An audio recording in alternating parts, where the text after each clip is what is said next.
दूसरी बात, इंडिया और भारत की जहां तक बात है, तो अभी जैसे अग्निहोत्री जी कह रहे थे, बात सही है। अगर सिर्फ नाम की बात है तो भारत का अंग्रेजी में नाम इंडिया प्रचलित है, जो नहीं होना चाहिए था मगर प्रचलित है, संविधान में भी लिखा है इंडिया दैट इज भारत। पर अगर कॉन्सेप्ट की बात आती है, क्योंकि विपक्ष तो यह कह रहा है ना कि हम तो साहब एक वैचारिक लड़ाई लड़ रहे हैं, द आइडिया ऑफ इंडिया, तो फिर आइडिया ऑफ इंडिया और आइडिया ऑफ भारत में जमीन आसमान का अंतर है। क्योंकि इंडिया शब्द सबसे पहले आज से 2300 साल पहले मेगस्थनीज, जो चंद्रगुप्त मौर्य के दरबार में आया था, उसने अपनी किताब लिखी है इंडिका। तो ग्रीक और यूनानियों ने सबसे पहले इंडिया नाम दिया था और यूनान और ग्रीक दोनों खत्म हो गए दुनिया से। उसके बाद अंग्रेजों ने नाम दिया, और यह भी एक कितना संयोग देखिए, सुंदर संयोग देखिए, कभी कभी प्रकृति भी कैसा रच देती है कि हमारी पार्टी का नाम है भारतीय जनता पार्टी और अंग्रेजी में भी भारतीय जनता पार्टी। उससे पहले भी भारतीय जनसंघ था, अंग्रेजी में भी भारतीय जनसंघ था, मगर कांग्रेस का नाम था स्थापना के समय इंडियन नेशनल कांग्रेस। तब तो हिंदी नाम था ही नहीं, अंग्रेजों का जमाना था, तो नाम भी इंडियन नेशनल ही कांग्रेस था। और इसीलिए दोनों में एक फंडामेंटल डिफरेंस है। मैं याद दिलाना चाहता हूं कि जब 16 मई सन 2014 को मोदी जी के नेतृत्व में भारतीय जनता पार्टी और एनडीए, और पहले एक बात और कह दूं, हमारे अलायंस का नाम है एनडीए, नेशनल डेमोक्रेटिक अलायंस, जिसे हिंदी में कहते हैं राष्ट्रीय जनतांत्रिक गठबंधन।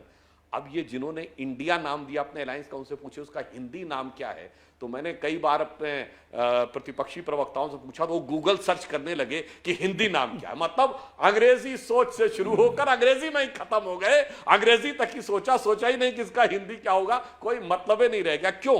क्योंकि 16 मई 2014 को जब मोदी जी के नेतृत्व में हमें स्पष्ट बहुमत मिला, तो 18 मई 2014 को जिन्होंने हमें इंडिया नाम दिया था, उस इंग्लैंड के बड़े प्रसिद्ध अखबार संडे गार्डियन ने अपने संपादकीय में लिखा कि 16 मई 2014 should be known as India second tryst with destiny and it should be known in Indian history as the day on which Britishers finally left India.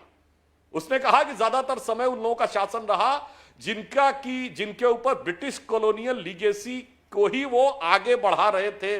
पहली बार एक ऐसे विचार के हाथ में शासन आया है जिसके ऊपर ब्रिटिश कॉलोनियल लीगेसी का कोई प्रभाव नहीं है। तो वो एक वाटरशेड मूवमेंट था। और संयोग देखिए कि वो सारे दल जो भारत को उससे पहले के दौर की व्यवस्था से ही चलाना चाहते हैं, वो सब इंडिया नाम के साथ जुड़ गए और हम भारत के नाम के साथ। इसीलिए हमारी तो संस्कृति में भी जो कहा गया है, भारत ही नाम सब जगह कहा गया ना, उत्तरम यद समुद्र से दक्षिणम च हिमाद्रि भी वर्षम यद भारत राम भारतीय से संतति। और इसीलिए चाहे हमारी पार्टी हो या कोई नारा भारत माता की जय लगाया जाता है, इंडिया माता की जय तो होता नहीं है, क्योंकि इंडिया एक कंट्री है और भारत माता है, जीवंत राष्ट्र है, प्रेरणा के स्रोत है। इसलिए भगवान ने भी कितना सुंदर संयोग रचा कि इंडिया बनाने वाले वही थे जो उस मानसिकता के साथ थे जो संडे गार्डियन ने लिखा, और आज भी उसी मानसिकता को आगे ले जाना चाहते हैं। तो बस ये एक अंतर है कि एक वो चाहता है कि, और आज भी देखिए वही बोले, राहुल गांधी जी अभी कुछ महीने पहले जाके बोले थे, why the so called defenders of democracy Europe and America are oblivious of the fact and they are not reacting. यानी आज भी जाके याचक की मुद्रा में उनके आगे खड़े हैं। और हम क्या कहते हैं कि India is the mother of democracy, Bharat लोकतंत्र की जननी है जी। जमीन आसमान का अंतर है इस सोच और उस सोच में। तो वैसा ही लगता है संयोग से, यथा नाम तथा गुणा, तो जैसे गुण थे वैसा ही नाम भी मिला है।